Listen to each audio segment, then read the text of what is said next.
All right. We're ready. Well, hello. Good afternoon, everyone. How are you today? Well, you are a terrible class. You're supposed to say, "I'm doing fine, Miss Graybale," but that's all right. Um, Today, welcome to our September Title IX committee meeting. Hope everybody enjoyed their month off last month and have been getting themselves back into their back to school fall grooves, over the past couple weeks. It's not been quite as smooth as many of us anticipated or wanted, but you know what? We are resilient and flexible, and off we go. So before we get started, I just want to again welcome everybody here. And did you have a chance to take a look at the minutes from our last meeting? They were posted up for us. There wasn't that much that went on in there in our meeting. We just to bring everybody up to speed, Jarrell gave us a couple updates from the Department of Education. And if I'm too muffled, you know what, I might do this. Am I allowed to do this? Okay. I'm going to take my mask down because I don't want you guys not to be able to hear me. But if you feel like you're getting my germs, then just let me know and I'll put my mask back on. So Ms. Cohen asked a couple questions about cheerleading. We had a guest speaker, Chris Clegg. We talked about our subcommittees a little bit. So just use a consensus report. Does anybody have any objections to anything in the minutes? If you don't want to say it out loud or you want to just put it in the chat, then I'm looking in the chat and I don't see any dissension right now. So I'm just going to say, hearing no dissensions, and the minutes are approved as presented. All right, so moving on to the next part, Title IX updates. We really don't have any Title IX updates other than the very important fact that Jarrell is now a dad. I don't remember the exact date that Noah was, his little boy Noah was born, but he's only been with us probably about a week. Oh, September 3rd. So I am really like way behind. So it's been like 2 weeks. But mom, baby, and dad are all doing well. So Jarrell will be back with us for our October meeting. So our agenda isn't really, it's kind of packed, but it's all, pretty flowy. The main thing I wanted to talk about was our survey rollout, because we had talked about and got approval for having our survey in the fall. So I have been working with Jarrell and Julie Barnum to pick out some dates, and we haven't finalized the exact date, but we are looking at the beginning of November to roll this out.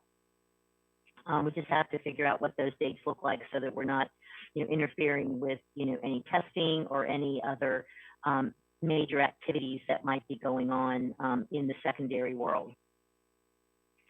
So next on the agenda, so got the dates, and as soon as we get those nailed down, we'll let you know, but we will most certainly have those ready for the October meeting.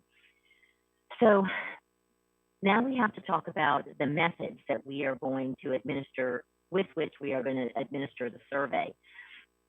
So here is what I'm thinking, and this, and Julie and Jarrell had thought of as well. We can use classroom computers. We could go to classes can schedule their computer lab, to go to that. They can use iPads, smartphones, or we will have a paper and pencil copy if they choose to do that.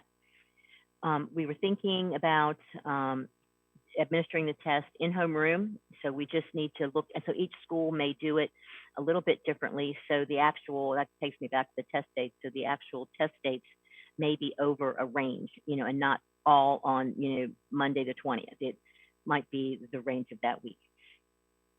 So we've got several different options, for taking the test.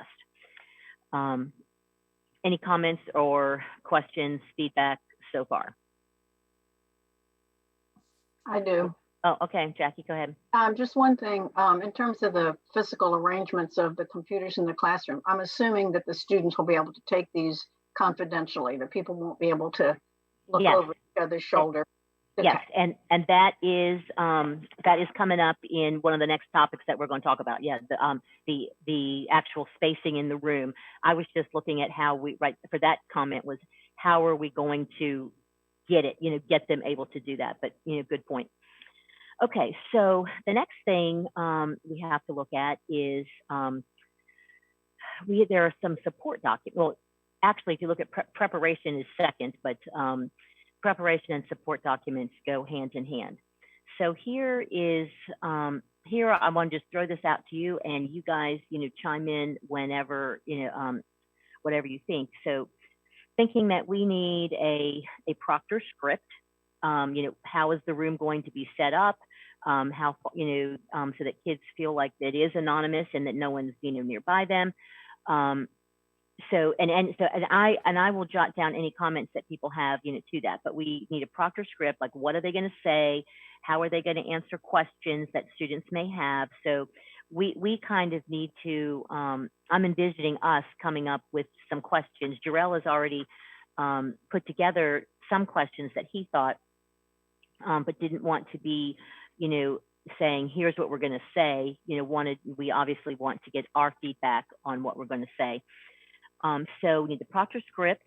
And we would basically need an FAQ sheet to address what we think students might ask, what proctors might ask, and what parents might ask. So those support documents. And then, so I'm gonna go through the next step, and then we'll come back and we'll start all chiming in. So under preparation, we need to make a phone call, use our school messenger or some sort of notification out to our parents, probably about 2 weeks ahead of time, explaining to them, what's going to be happening. So that will be important, for us to draft what we think what that call or communication should be. And then, definitely explaining to parents that they can opt out and what that procedure will be. And that'll be something that Jarrell and Julie will help put together on what that actually looks like. So we have that, and then we gather all of the people that are opting out, and then those students can just sit in the classroom. They don't have to be removed from the classroom, and it doesn't have to be a big huge deal if a student is not going to be participating in the survey with that. So that's what I have for some of the kind of prep things that we need. So open the floor to you guys on, let's start with, is there any other prep material or prep activity that you think that we should be considering as we're getting ready to roll this out? Jackie. I'm sorry, I missed the call last month, so maybe we talked about this before and I just don't remember. Would there be any value in having a small group of students and parents take a look at the survey and see if they could generate some questions, rather than I'm sitting here thinking about what kind of questions I might have, and I feel like I'm far enough removed from having kids in school that it's a little hard. So yeah. I'm wondering if we would have time to do that. It could be very helpful. Well, Jackie, that is letter number 5 on our agenda today. Oh, okay. That you're just getting you're one step ahead of me on like everything. So we are going to leave ourselves about 20 minutes to take that survey, and you'll notice that the link to it is in the chat. So that is, we've already seen what the questions are, but what we wanted us to do was just what you said. Let's run through the actual page that the students are going to see, and then that would help us to generate our questions. So yeah. Okay, so Jackie's keeping me on task today. So is there anything that anybody wants to like chime in? Like, what do you think that what do you think that we should be telling parents in our initial call out? Hi, Ms. Craybill. It's Julie Varnum. Hey, Julie. Hey, I want to mention one thing also in the preparation in case I'm not able to stay on the call very long. Okay. So we also talked about putting together a video for our staff in preparation. So not just a script, but a video explaining what the survey is so that they can be better prepared to, announce it to students or remind students this is what we're doing. And that kind of gives them that script, kind of go through it, give them a preface to that and answer any questions that students might have before taking it and being ready for after taking it. Okay, yes, I did have that in my notes, and I just wrote down video recording. So I'm like, okay, I did want to bring that up because I couldn't remember what I was videoing. So yes, thank you very much for that. Okay, gotcha. So is there anybody else that has any thoughts on that? I would like to ask a question. Sure. Did we discuss when? I know it's middle and high schoolers that are doing this. I'm trying to be quiet so there's no feedback. Like, would it be homeroom? Have we talked about when? Yeah, I said that earlier, that we thought about doing it in the homeroom. That's why we need to do a little bit more of a prep time with each school so that the schools can figure out how best to do that. But yeah, homeroom is what is the option that seems to be the best according to Julie and her experience with in the schools and conducting surveys. The other thing, since that question just came up, the other thing update is I've worked with folks in instruction and testing, and it looks like the best dates are to avoid, interfering with the testing calendar, to avoid any other types of things going on. It looks like the first week, which would be November 1st through 5th, or either November 15th through 19th. So we have two weeks for considering the survey at this point.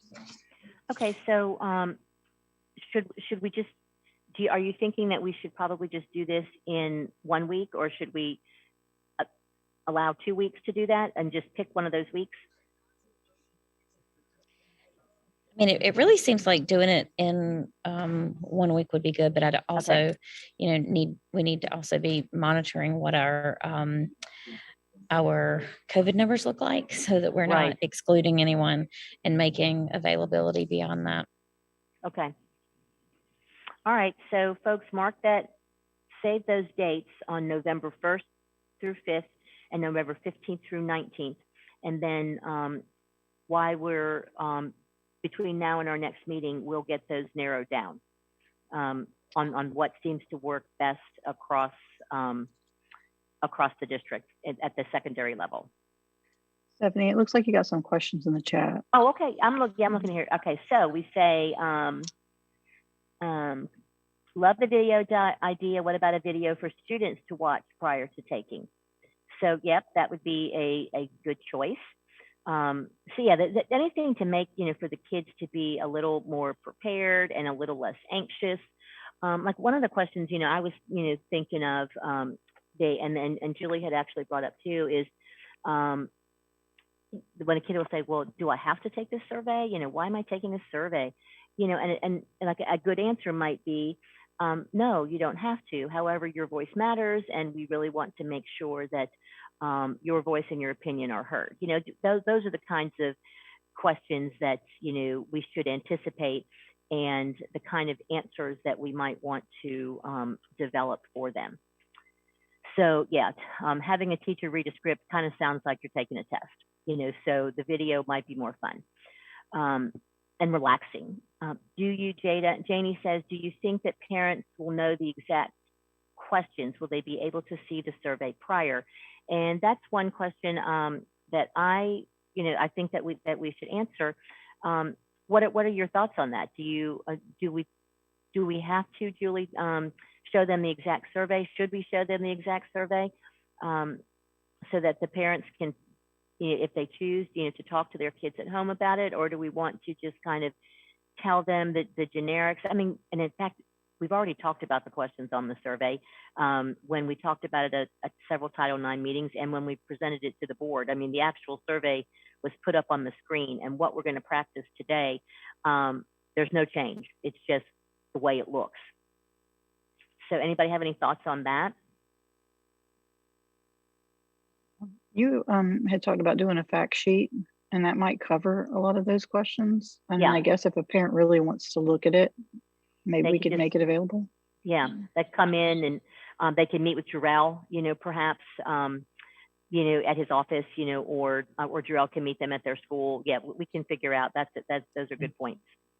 And in the opt-out form, it's going to be, or the opt-out process, there's going to, it's going to be helpful for the parents to see what those questions are. And that can be a part of that explanatory video. And I think there was another, Leslie Cohen had asked, maybe with students giving the instructions. And I think that's a great idea. And our communications team has worked with students to, do some pretty good work, especially with regard to anti-bullying, anti-discrimination. So I think that would be great for us to find even like a Save Promise Club or a club Right. at the high school to help with that. Okay, that sounds like a good idea. So I'll get with Mr. Smith in the communications office and see what they might help us with, put that together. Yeah, that's a good idea. And Stephanie, if you just, Yes. last year when we rolled out the Bringing in the Bystander curriculum, we had like a parents' night where we kind of reviewed the models or modules. So maybe having that kind of mindset, how we did it last year, because we got a lot of parents' feedback, but nothing really, like we gave them enough warning about the sessions coming into the school year and all of that. So we didn't get a lot of like pushback or feedback beyond that. We just made it very aware that this is what we're doing and gave the parents plenty of like time to pursue any questions or anything. So maybe just rolling it out like that. So maybe our phone call to parents is to tell them it's happening, invite them to a family night, kind of like what we do with like family life curriculum or, any of those kinds of things. And then we go into, the meat and the potatoes, and we can actually probably, put the survey up on the screen at that point in time. Yeah, because I think some parents are going to look at our definitions and go, holy cow, I don't know that I've even talked to my kid about that ever. So it might be that would be helpful. Okay. So then do this call about 2 weeks out, and then the following week we have a parents' night, and then they can choose to opt out at that point or all the way up until the day of the test. Does that work, Julie? Okay. Yeah, thank you for that. Yeah, because you guys have already done this, Janie, so we may as well just follow a model that already works. And then I can work with reach out to the SAVE clubs, or some of the other, student leadership organizations that might. Several of the high schools have like student peer groups, that are used to talking, in front of people and with their peers. So that might be another good avenue. Okay. Well, hold all these great thoughts that you guys are throwing at me right now. And let's go ahead and take a few minutes to look at the survey. So if you go to the very top of the chat, there is a link there for the survey, and it's going to come up as high school. But as you recall, our middle school and our high school survey is exactly the same, except for the fact that we list, it says middle school or high school, and it also lists the different schools. Like it lists only high schools for the high school survey and only middle school. And then There's all no the work. link. Sorry, Steph. I didn't mean to interrupt. There's no link in the chat. People are asking for repost. It is. It's the very first thing in the chat. If you join after the anything was posted, you won't see the old chats. So I think that's why some of us aren't seeing it. Okay, so can you post that for us again, Kim? Okay, hang tight.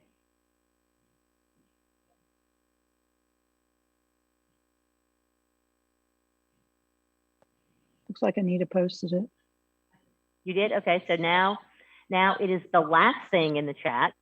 So go ahead and click on that link. And here's what little bit of instruction before we'll get practiced up. A little bit of instruction. If some of you, I don't know how we would do that, but if some of you would try and take this on your cell phone, today, and if some of you, maybe if you have an iPad, to maybe take it on your iPad, and some of you on a computer, just so we can get some feedback about the viability of the device, so that we don't have kids trying to use something and we get glitched up somewhere. So the survey should only take about 20 minutes at the most, maybe 15 minutes, and it really will depend on how you answer the questions. So you don't necessarily have to answer as yourself. Pick a high school, because this is all just information coming to our third-party person. And it's just practice. So it's not going to mean anything on what school that you pick.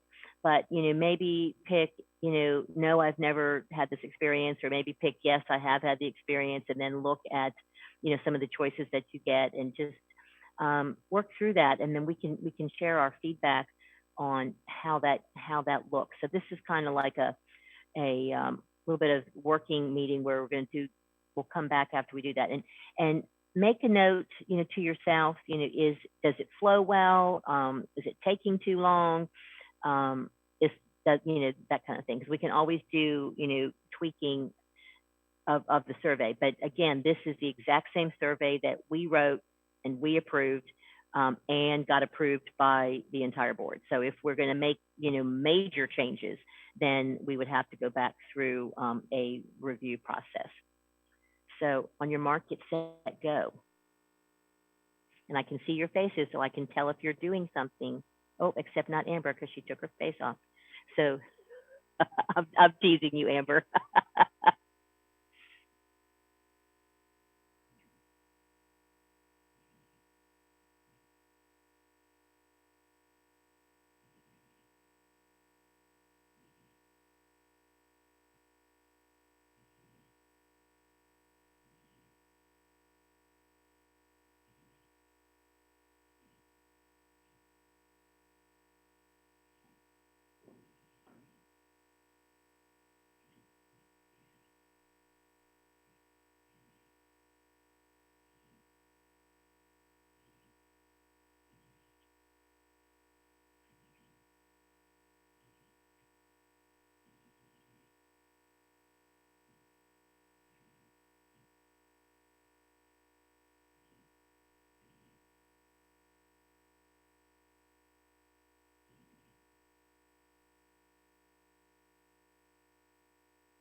Yeah.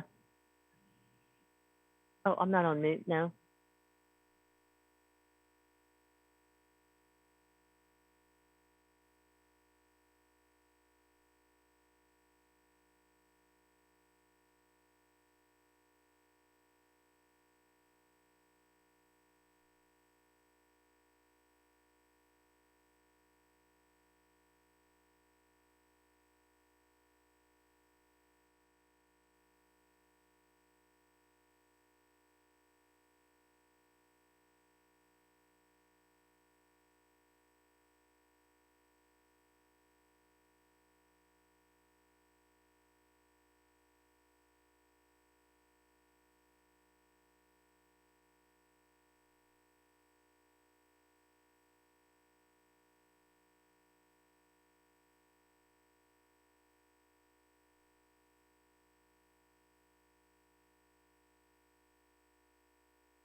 I don't know how to tell if everyone's done.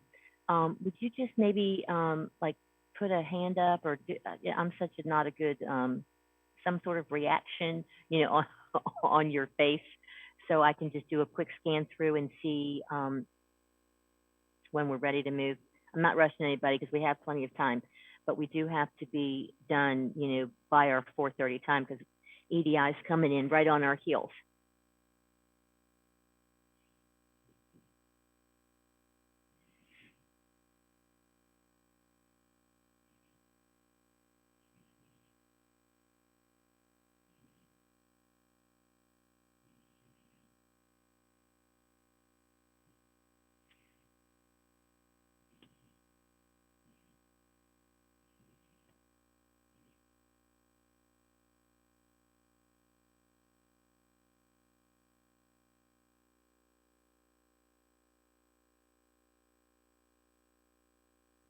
So, folks, why don't you do this for me too? Thank you, John Henry, for your finding a typo. Would you just put your comments, any comments or any corrections, edits, right into the chat, and then I'll have a record of those, and it'll be easy for me to go back and fix them. And again, I think everybody's just looking at the high school one, so we'll have to have maybe a small group of us go look at the middle school one just to make sure that we've captured typos and things like that.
Is there anybody that needs a little more time?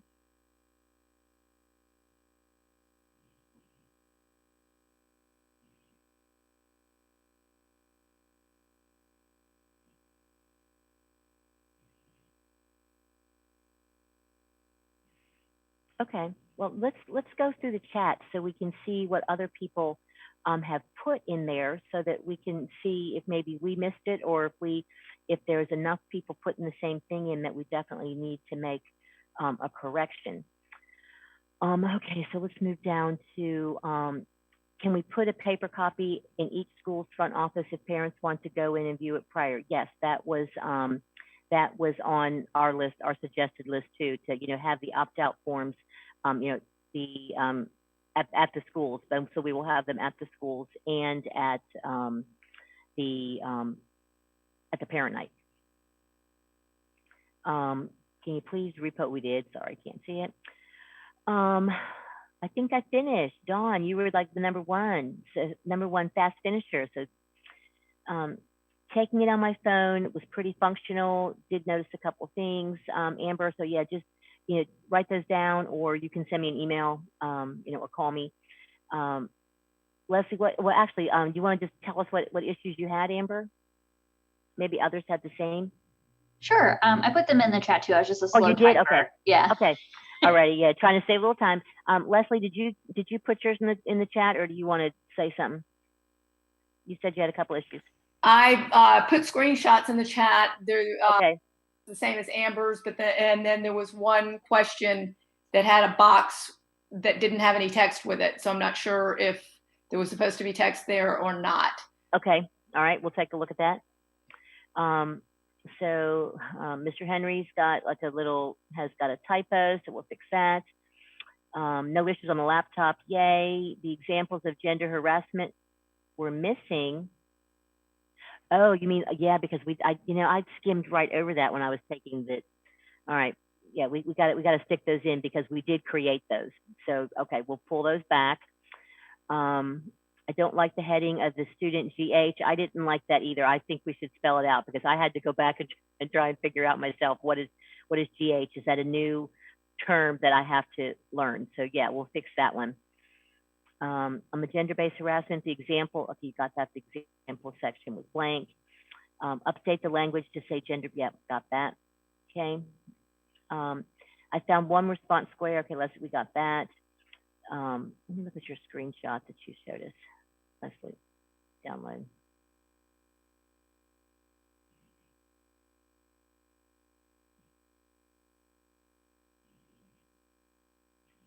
I know I gotta get close because I can't see it all.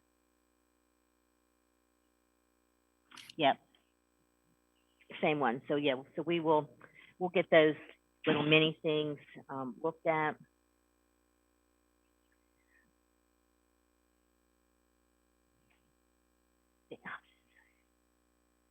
Okay, so John, it says demographics asks whether the taker is Hispanic or Latino. The answers are yes and no. The options don't answer the question. Yeah, Stephanie, ignore that. It makes sense. I read it again and it's fine. Okay, all right, just check. Sorry about that. No, that's okay, because sometimes I've taken this several times, and some of those things I just skimmed over and went, oh my God, I can't believe I missed that. Yeah, no, it's good. Okay, so we got the GH spell out. Previous comments, we agree. I like that it takes you back to the Title IX website at the end, but maybe yeah, and one of the things that in my thoughts is sort of drafting some sample proctor things was to just go make sure we have in there that wording that if you need to file a complaint or if you have any more questions from Title IX, then how do you get back there? Some of the things like hold this thought, we'll keep going, and I'll come back. Using an older Mac Air book. Did it all work, Leslie, on the older Mac Air book? Okay, good. Clay, just to help find the blank responses. Yeah, thank you. All right. So so one of the points were so as the teacher is starting to give the instructions, we'll have the URL on the board that he or she can point to, so that a student can type that right in with that.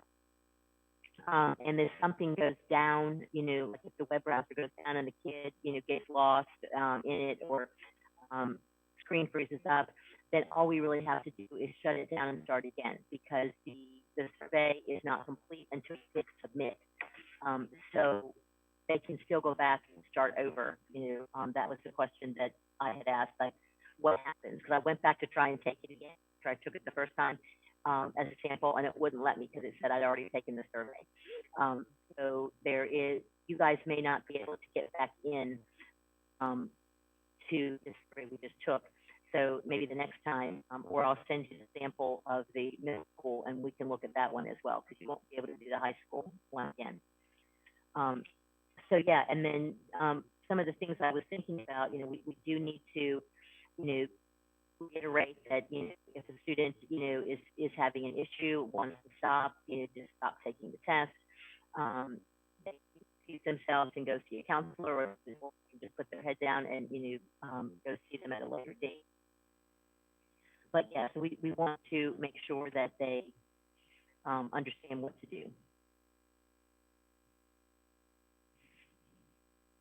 Is there anything else that? Oh, and then also, I forgot in the thank you, Stephanie Walker. No one got the Spanish test, but there is a Spanish version of the survey. So should I send that out to who on our team speaks Spanish? That would be a good practicer. I just want to say there is a Spanish version at the very top. You can switch between, but on the English version, I'm still getting which gender do you identify as, and I'm getting Spanish. I mean, I understand what it means, but I mean, I didn't know if that was a mistake. I'll show it to you. Okay. I'll show it to you after. Yes, and that's one thing too on the survey. There's at the very beginning, there is an icon that you can click to be Spanish, but I would like to have somebody who's Spanish read it and make sure that it got translated appropriately.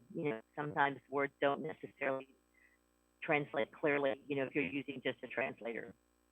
So if anyone is a Spanish speaker, you can put your name in the chat. Or you know what? I can just send this to the communications department too, because we do have a Spanish liaison or Maria Black. And we'll get somebody from the school system who can do that. Yep. Thank you, Jennifer. As I was talking out loud, I was thinking about Maria.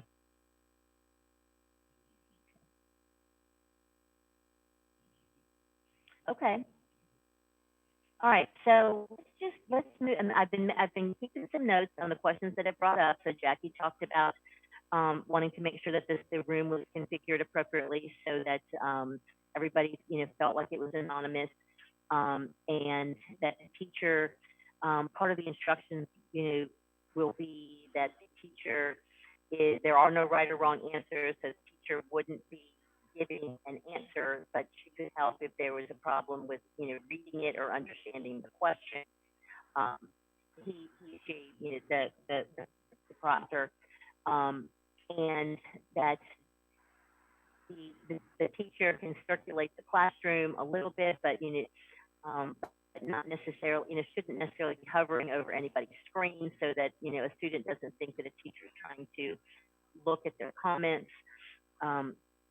Any other things that come to mind after you've taken that, or just going back to your testing days, or any experience that you've had in administering surveys? I have a thought. I think this is relevant at this point. Okay. I think, as some of you know, I'm working with a national team, and we've been revising a sexual experiences survey to make it more appropriate for the 21st century. And we've been doing some pilot testing with first and second year college students. And one of the things that we ask them is, if you had taken this survey when you were 14 or 15 years old, how do you think you would have reacted to it? Because we don't have the capability right now to actually test it with adolescents. And what several of the students told us, which really surprised us, this especially around gender harassment when it relates to some of the cyber stuff and pornographic material, they said things like, I had a really protected conservative upbringing, and I don't really know for sure what constitutes pornography or these sorts of things. And so I don't know if there would be a student, I'm thinking maybe some of the freshman, sophomore students might actually ask a teacher what some of those things and some of those first questions might mean. And I'm not quite sure how the teacher would go about answering it, but I'm aware that this issue might come up, because there will be some kids that actually won't know what some of these things mean. I think most of them will, but there might be a few. We got that feedback from some of the students that we tested.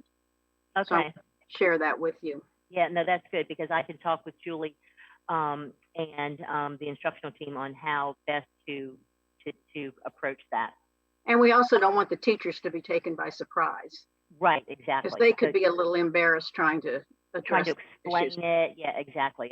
And it should be being explained the same way across the board. So that is definitely a good FAQ question. Going off of what Jackie said, just the demographic questions get very confusing for some kids, and they'll get stuck on those questions and not see the whole purpose of the survey. So just having a quick answer and making sure they have like a timeline, but also like don't be stuck on the common questions that are just confusing. Does that make sense? Yeah. Like just Latinx and Hispanic kids are confused on what that means. Some of them don't even know what race they are fully. So it's just very confusing sometimes for them, and they get stuck there.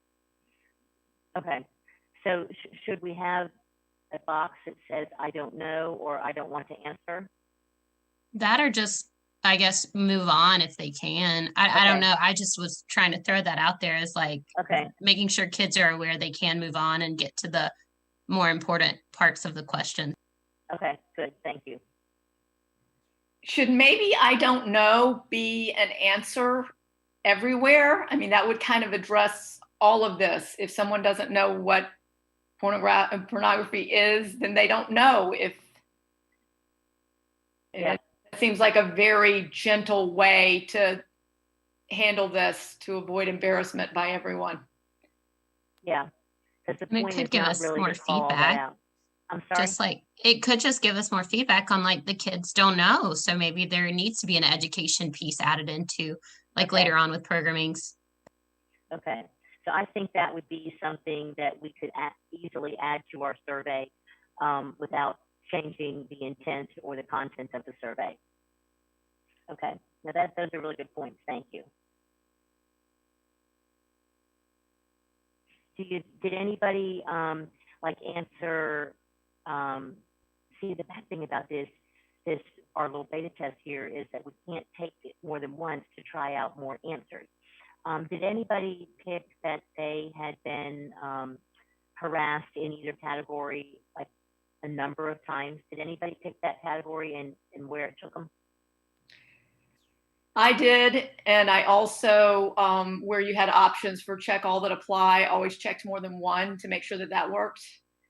So I, and also checked things that I didn't report, and so it took me to the why. Okay, yeah, I did that one too, like why didn't you report? And yeah, okay. I also put in things for other to make sure that. So what happened when you got an other? You couldn't actually check the button, but when you put things into the box, then the button checked itself. So Okay. it might be something to add to the instructions that if you choose other, just start typing into the box, and you, I think kids are pretty savvy, probably better than we are about this stuff, right. But you never know when you're going to hit a child who's had extreme screen restrictions. Right. Yeah, I hear you. Okay, no, that's a good one. How about any of our high school principals or any of our principals that are on the call? What are your thoughts about, because you deal with the population, daily. I don't think we have a middle school person on our call. I know I got Mr. McCarty, so he may have to speak for all. If you don't mind me putting you on the spot. I didn't see any trouble with the survey. My thinking has gone more toward the processes of completing the survey in school and how we would go around that. Okay, so do you have any thoughts for us on that? I know high schools have homerooms, but very infrequently. So what are your thoughts on that, or just what are your concerns? It's more of a concern about the number of devices we have. So if the phone works, most of the students could take it on their phone. So do you think maybe one of our prep things would be to find out who has a phone and how many devices that we might need to get into a classroom? The other alternative would be to doing it like a testing schedule, where we just rotate through. It would take at least a week to get that done, though. Yeah, and using the whole, and that's why we thought that having a week's window would be good, because then every school can manage it however they need to manage it. And this isn't one of those surveys that we have to have every single student do it. So if they're not in school on the day that their class does it, it is not a huge deal, except for the fact that maybe that's the student that we really wanted to do the survey. Maybe they're not coming because they don't want to do the survey. But yeah, so that would be something that we would leave up to the schools. Let me ask you this, Patrick. Is there a time when high school, when the secondary principals meet separately, or do you do breakout groups at the principal meeting?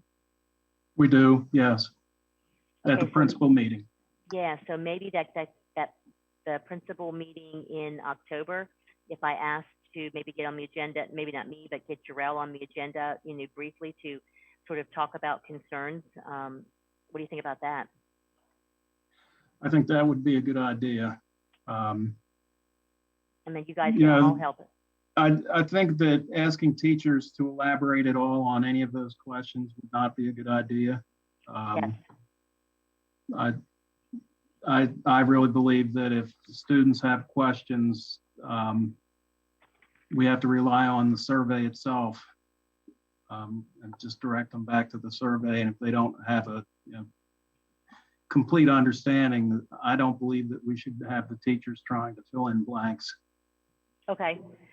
So some of the questions that Jarrell put together, and posed for us to think about, was, he said, one of the questions was, due to the potentially sensitive nature of these survey questions, students might feel overwhelmed or impacted by questions that are encouraged to stop the survey and see. So what would you have the students do if they become overwhelmed? Would you have them just stop and put their head down, or would you have them stop and perhaps go to see a counselor, or go to the what clinic, or to see? If they ask for to talk to someone, of course we would have them talk to someone. If they just need to stop, then I would just let them stop. But okay. we would certainly, as we're doing this, have people available. Yeah, because everybody in the school would know that it's happening and right. be kind of on standby. Okay. So your advice is not to go off script, just to let the survey speak for itself, not necessarily to explain. Yes, because you're not. It puts the teachers in an awkward position, but it also, in some cases, you don't know what the answer is that they will give. That might be the advantage of Leslie's suggestion of having an I don't know option, so that the teacher just says to the student, if you don't understand the question, then just mark I don't know. And that way the teacher is providing the student with a very clear guidance, and it's going to be consistent across all the teachers. Okay. All right, that is helpful. So is there a subtle way, without getting the attention of the rest of the class, that these kids will be able to ask for help? I mean, I think about, if I was a student in a room, everybody's taking the survey and my palms are sweating and I'm really uncomfortable. How am I going to, without bringing a lot of attention to myself, say, I'm not okay? I think we may need to address this as. Okay. Yeah, that was one of my thoughts too, is do we just have them put their head down, and then, and maybe they might start crying, or they might just have a panic attack. So yeah, I'll talk to Julie and her department about how we go about that. Because I also don't think that it's a good idea to have the teacher wandering through the students. I mean, that would also make me uncomfortable as a student. You're already, even if you haven't experienced these things, this is a little bit of an uncomfortable survey. Right. I want to feel like I'm in my little bubble and safe answering these questions. So, I mean, this is tough. Yeah. So here's one thing that Jarrell had said. Here were some examples that he gave. He said, today you are being asked to reflect on your experiences in school. This survey will help teachers and staff better support you in all aspects of school related to matters of sexual or gender-based harassment. Please listen carefully when I give you some important directions. The information collected in the survey will not be a part of your grade or reflected on your report card in any way. Instead, you and your teachers and your school leaders will use the information to better support you. So please answer honestly. Do you think that is something that is good? I think that's good, but I think it also needs to be more clear that it's anonymous. Not only does it not affect your grade, we don't know that these answers are coming from you. Nobody. Right. So his next thing was, to assure your security and privacy, New Hanover County Schools has employed a third-party company that develops and administers student surveys. No personally identifiable information is collected or stored when you participate in the survey, nor do the New Hanover County Schools have direct access to the server and any information you provided. So, of course, that would, we need to tell them that, and that would be covered in a survey.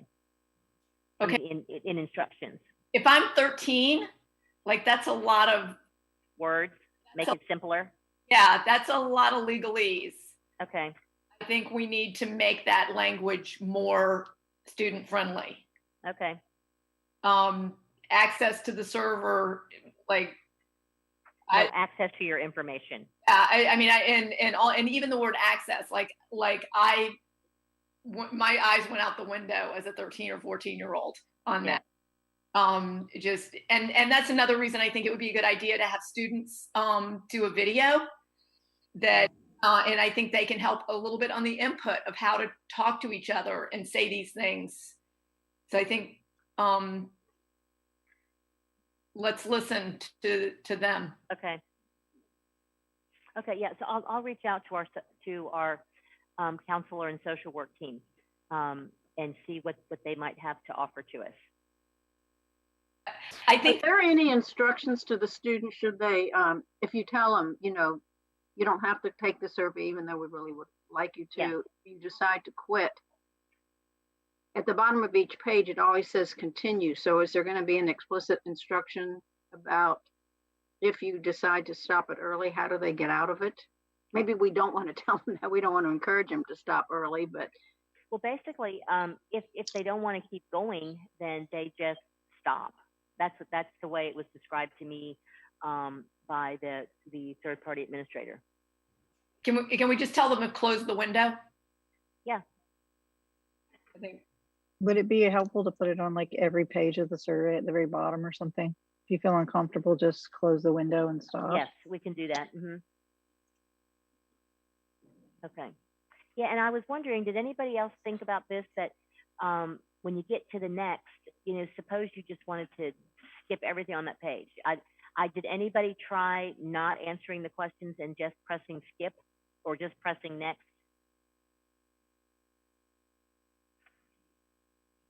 Did anybody try that little trick? No, but I'll give it a shot right now. Okay. The first page doesn't let you go any further without answering the questions. Okay. It says some here, certain questions are mandatory, like your school and grade.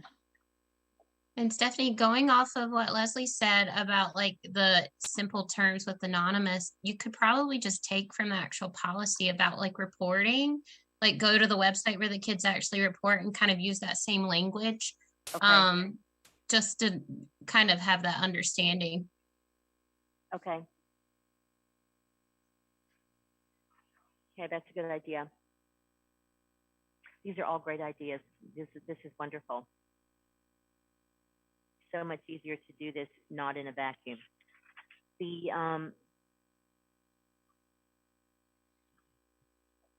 Looks like you can skip the whole survey after the demo page. So once you're done with demographics, you're able to just skip through and it doesn't stop you. Okay, so you don't have to answer if you don't want. So should that be a direction that you could just do the checkbox if you add the I don't know for every question? You could just put I don't know or hit next, like go to the next question. Yeah. Okay. And then kids would kind of understand, oh, I can just move to the next question without answering. Okay. Would it be better to have an I don't know selection and I don't want to, as another one that says I don't want to answer? I think that is a piece of information. If they say specifically, I don't want to answer, I think if we have a question if we have one school where nobody wants to answer a certain question, I think we have something that we should be looking at, right? Okay. Stephanie, what do you think? I'm sorry, I was distracted. Meaning when you get past the first page and nobody wants to answer anything? Sorry, no, like should there be two different choices? I don't know and I don't want to answer. So it'll depend on the question, right? Like if you have say about gender harassment, and 70% or 30% of the kids at a given school don't want to answer that. They say, I don't want to answer. That seems like a data point. Like something's going on at that school that nobody wants to answer that question. And that's as opposed to them just skipping it. Just skipping it could be a glitch in the computer or a glitch in how they're looking at it, right? Or they just forgot it. Yeah. forgot it. For some reason, that question gets invisible because of how they're scrolling down. But if they specifically say, I don't want to answer this, something's going on. That seems like a data point to me. Jackie, what do you think about that? But, well, you could say that, but then they could say, I don't want to, I mean, I know some kids are just like, you know what, I don't want to take the stupid survey. I don't want to answer any of it, you know? I mean, some kids are just like that. I know one of my kids is like that. I used to be. Yeah, I think the point is when somebody says, I don't know, they're giving us information that reflects something to do with that question. But if they say, maybe the option should be, I prefer not to answer. So there's, for some reason, they just don't want to say. I do think that it's a little hard to say for sure what the two things might mean, but they certainly have different meanings. Yeah, I think if you've got a whole survey where everything is, I don't want to answer, that's one thing, right? You don't read a lot into that. You know, either that child is a victim and doesn't want to deal with this, or just doesn't like to take surveys or whatever. But if you've got a child, if you've got a survey that's come through and everything is answered, you know, or a school where you've got a bunch of surveys where everything is answered except everybody says, I don't want to answer this question. There's a reason that everybody's uncomfortable with that question. That was my thought. Yeah. Okay. So I got that noted. So I'll work on that with Julie and with Jarrell. Okay. So let me think here. Look down through all my notes. Did anybody come into this meeting after looking at the agenda with any specific questions that we really haven't covered today? I do know, and I don't want to discuss this today because I want Mr. Lewis to be in the room. I do know we've had an issue with a non-binary student, an issue with bathrooms. And I sent Mr. Jarrell an email. I didn't realize he was out. But somebody else is looking at that kind of stuff. So don't worry about it. It's sitting someplace because we've got other people in his department that should be looking at that. Sure. So I think he's aware of the issue that you're talking about. I sent an email with some guidance, and I'd like to just get that on the agenda so that we're for next time if we could. Yeah, I have two things that I would like to add to our next agenda. All right, hold on. Let's hold off the thoughts for next agenda. Just hold it for a sec. Is there anything else that we need to talk about with this that for homework that I need to do, or that you feel like we as a group need to do between now and our next meeting so that we are ready? Because I got to start, Stephanie and I have to start reaching out to the people that are going to be our support helpers, in other departments in the school system. So is there anything that you can think of that we haven't talked about with respect to this survey? The only other thing that I wanted to just to make sure that you guys reminded you that we do have a third party person doing that. It has been that the money has been approved, and MOU is in the process of being written that the board will have to approve before we can do this survey. So that's coming. And the report will not be addressed to the Title IX committee. The report will be addressed to the Board of Education. So that would be something that that I would bring forward. I mean, I would share, obviously, with our team. But the report is not directed to us. The report is directed. The survey report would be directed to the Board of Education. So we'll get that. And I don't know. I have to find out how long this takes, for us to do that. Does anybody have any thoughts about, trying to get all of our students, or just get as many as we can get?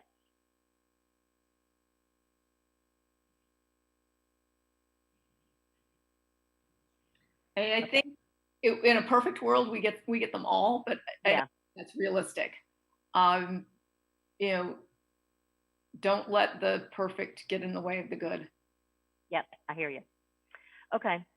All right. So just because the meeting is not over, but I just want to tell you that just because the meeting ends. If something comes to mind, please go ahead and just email me, stephanie.craybill2@NHCS, or email Stephanie Walker at stephanie.walker2@NHCS, and give us, your comments, your feedback, and we'll start, looking into those and checking into those. Is the meeting over? I had one quick thing to say. No, the meeting's not over. I just said that the meeting was not over. I just wanted to make sure that you knew that just because we are going to move on to another topic, or when the meeting is over, you still have time, to talk. Gotcha. Yes. Yeah. And what then I wanted to say is if it's not, you're not going to get all the students. It's just but you want to get as many as possible.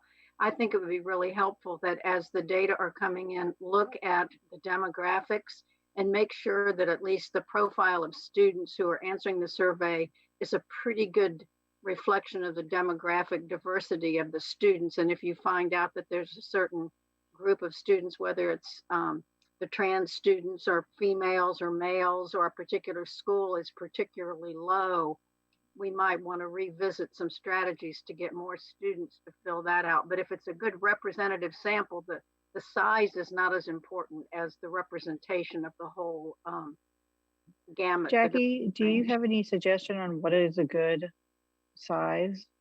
It obviously depends on the school, but I mean, a percentage wise, maybe? Like I said, it's like if you got 75% of the students, but it was all the female students in 3 schools. Well, that would not be helpful at all. If you only had 25 or 30% of the students fill it out, but it's a true cross section of the students in all of New Hanover County.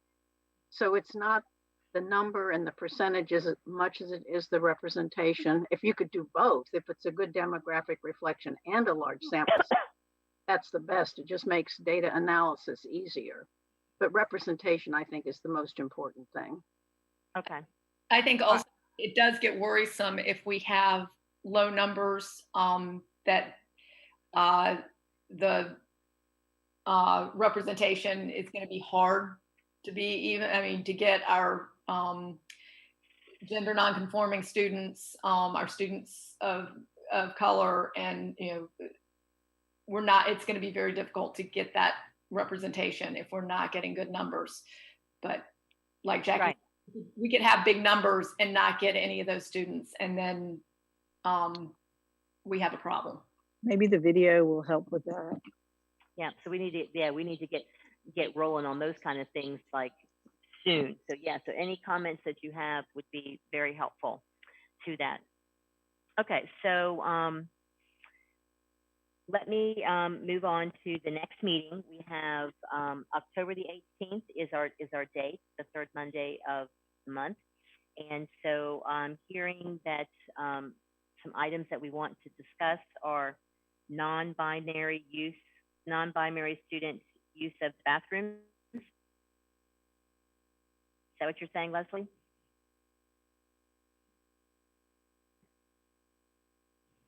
Yes. Okay. And then, and I know that Jarrell has talked with me about some of that legislation, and so he definitely has some thoughts on that. And I noticed that you did see that you could still send Jarrell emails, or you can reach out to Mr. Henry, in his office. Jackie, you said you had something that you wanted to add to our agenda? Yes. For next time? Yes, this is probably not going to thrill anybody, but it's probably not too soon to start thinking about the next survey. Because when we first, it's taken almost 2 years to get this off the ground. And of course, I realize COVID has made had a huge impact on that decision. But we also, in our early discussions, felt like this first survey was going to be more general and information gathering thing, but it would not be the kind of survey that we would be wanting to do like into the future, once every a year, every 2 years. And so it's probably not too soon to start thinking about what kind of information we want to be gathering on a regular basis as a way of assessing the effectiveness of various programs and policies and that sort of thing. And I don't think that this whole committee needs to do that, but maybe a subgroup. But I just would recommend that it it's a long process, so it's probably time to start thinking about it. The second suggestion I have was, again, something that we talked about earlier, maybe 2 years ago, is that there is probably, maybe even internationally, but certainly nationally, one of the best known sexual harassment, gender harassment research experts over at Chapel Hill. And it would be great to get her to maybe at least do a guest lecture, but even become involved with her. She's working with many counties across the state of North Carolina to implement a lot of violence reduction programs. And I just think what is her name? Her name is Dorothy Espelage, Esplage. I've sent all of her information to Jarrell, but I think with COVID and everything that's been going on, this sort of didn't make a whole lot of sense, but it makes a lot of sense to try to get her on our radar. And I know her personally, so if we decide we want to do that, I think it'd be great.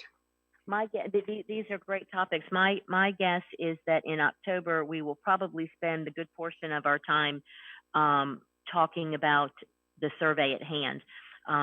Maybe we will be lucky enough to have had a draft of our video, created, and a draft of our script. So let's get all that stuff out. So me personally would like to see us wrap this up before we start talking about the next one, because we do have, then we'll have November, November might be a better meeting to do that. So not to put you off, but I don't know that next month will be the best timing for that, but I do have that noted. Could we do for November, if that's okay with Jackie, for her to come up with that presentation? Because I would love to hear what expert things she has to say about next steps. I think if there's an interest in that, my guess is we might not even be able to get her till after the first of the year, because I know she's just super busy. So if we're interested, the sooner we make the decision, the better, because it could be months before we could get something actually scheduled. And the question is, do you want her to do a presentation to just the Title IX committee, to the school board? Would it be public? I mean, there are a lot of things to discuss. Right, exactly. So maybe people want to look into her background a little bit more to make a decision what might be most helpful. Well, Jackie, I was more referring to the first topic you brought up, which was the information on things that we could be doing as a district. But we need to get our survey results back. Well, no, I meant for November, but I meant, I guess I want to understand more. Maybe I'll just reach out to you, Jackie, to figure out what you were talking about. The main thing is I just wanted to get us on the radar that this is a lot of work. We're close to the end. We can pat ourselves on the back for this, but let's just remember that this is just the beginning. Yeah.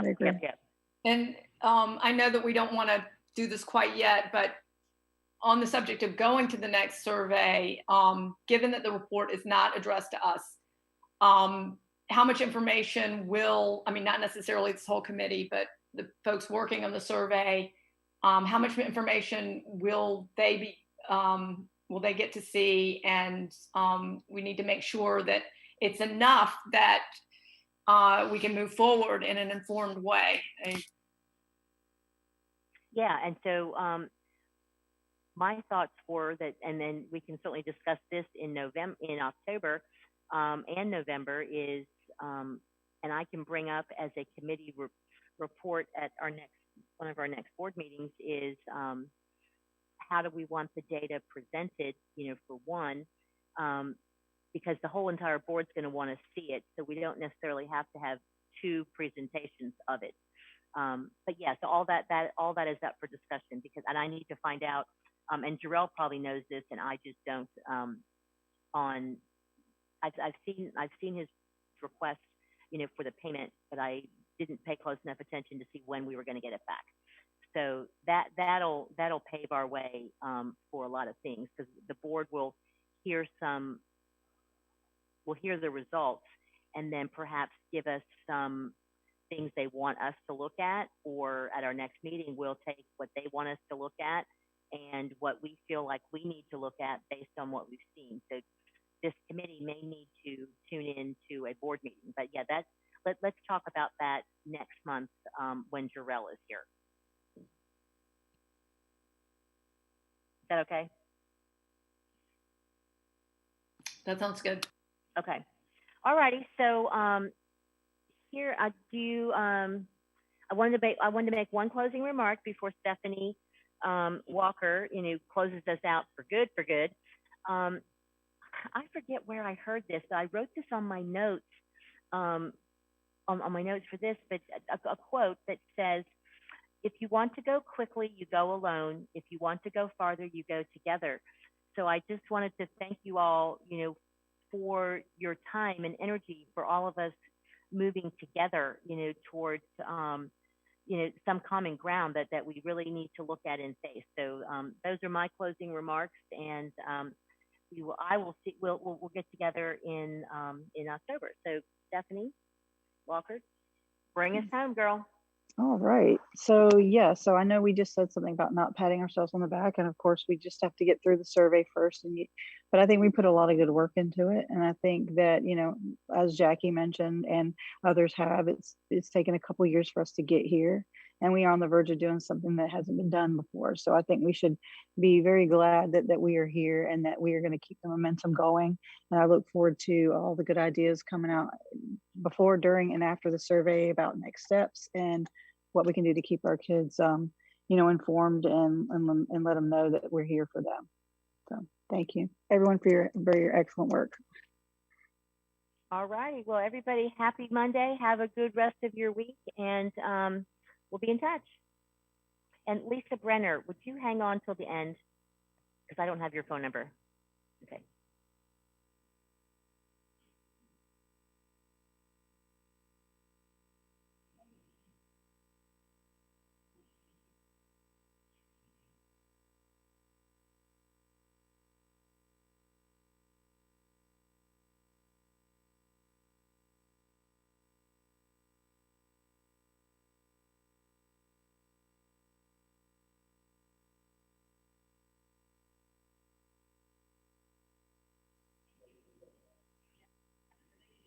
Lisa, hang on. We're getting the live streaming turned off.